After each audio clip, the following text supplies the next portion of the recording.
test corrections for our most recent test. What you need to do first is send me a message that says you want to do test corrections. When you send me that message, I'm going to send you the numbers of the corrections you need to do. We don't want to have to redo everything. We just want to do what we missed. If you notice, you have this right here. It'll be at the top. It says optional, corrections, exploration, and colonization. That's the test we just took. Must email teacher to ask for correction numbers. This is due Friday, next Friday, October 16th at 11:59 p.m.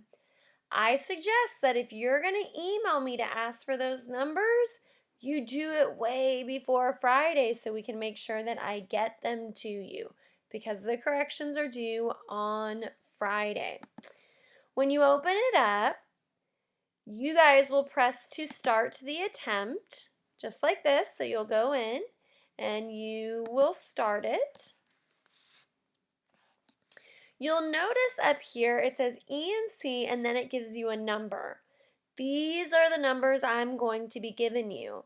These are the standards that we're supposed to know, to understand. These are the big ideas we were tested over. So if I send you the number 8.2a, you'll know this is about identifying reasons for English, Spanish, and French exploration and colonization of North America.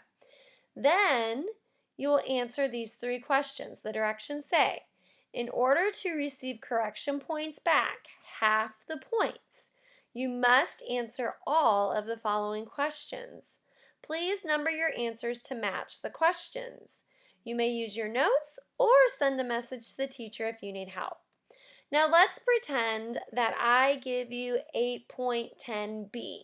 Maybe that's the only one you need to do corrections on. You would look here and you'd skip number 1 and you'd go to number 2. Don't need to do that one because it says 8.2b. Go to number 3, 8.3a. Don't need to do that one. Go to number 4, 8.3b. Don't need to do that one. Go to number 5. Oh, 8.10b. This is the one that I need to do. Compare places and regions of the United States in terms of physical and human characteristics. So then I'm going to come down to my questions, and it says to make sure in my answer I number also. 1, New England colonies. What was the geography and climate like? What group moved there?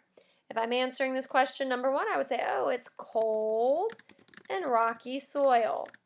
I do not need complete sentences for these answers. I just need the answer. What group moved there? The Puritans. Right there. Then I'd go and type in number 2. Middle colonies. How did the fertile soil influence the economic activities? So I would go ahead and answer these questions, and then I would go through, and if I have any other numbers, and I would answer those, and then at the end, I would make sure that I press submit. Okay, so super easy. You are only answering the numbers I give you. Make sure you send me that email so that I can tell you what to do. If you don't send me that email, then you could end up having to do all of them. And we only want to correct what it is we need to make sure that we understand. If you have any questions, send me